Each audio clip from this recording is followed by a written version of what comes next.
I think working out helps out a lot. It helps my chemical imbalances a lot.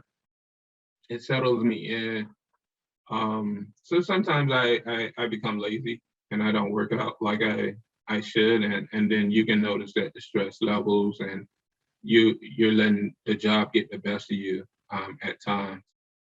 But I think also with kind of thinking about work-life balance and mental health, that was something I struggled with a lot when I first kind of started working full time, especially as a studying actuary. I was still sitting for exams, and it's just hard to balance. I had just moved to a completely new city, so I was trying to find kind of a support group here, find friends, find what I, my interests and what I'd like to do. And it definitely takes a lot of kind of first the kind of yes attitude that I think I had going into college of just say yes, try new things, meet new people.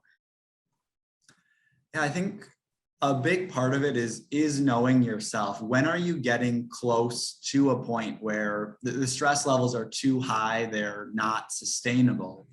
So I think for me, one is when I see those warning signs, it's starting to say no to things, even if they're things I enjoy.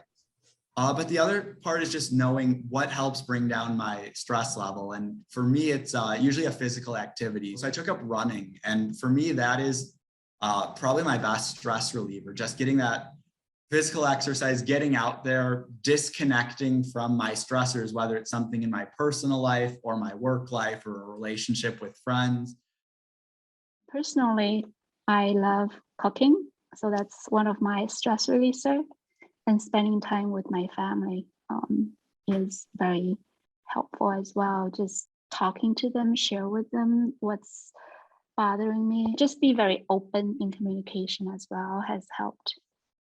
I say to myself, okay, today between 3:30 and 4:30, I get to do whatever I want for me. Whether it's I feel like I want to keep working for an hour because I've got motivation, or maybe I want to work out for an hour, or maybe I want to go to the grocery store.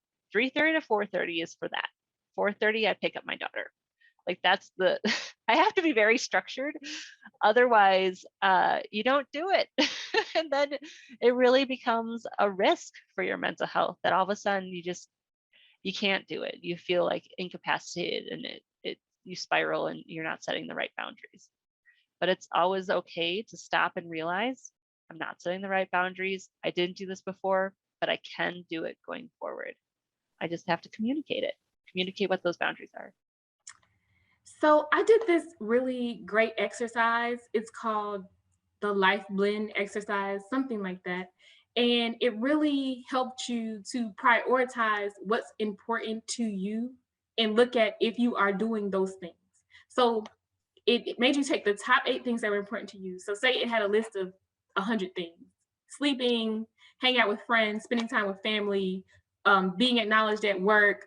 Those were the different types of topics. And you had to really examine which of these things are most important to me. And then am I spending time on those things? And then recognizing everyone's list is going to be different, and that's okay.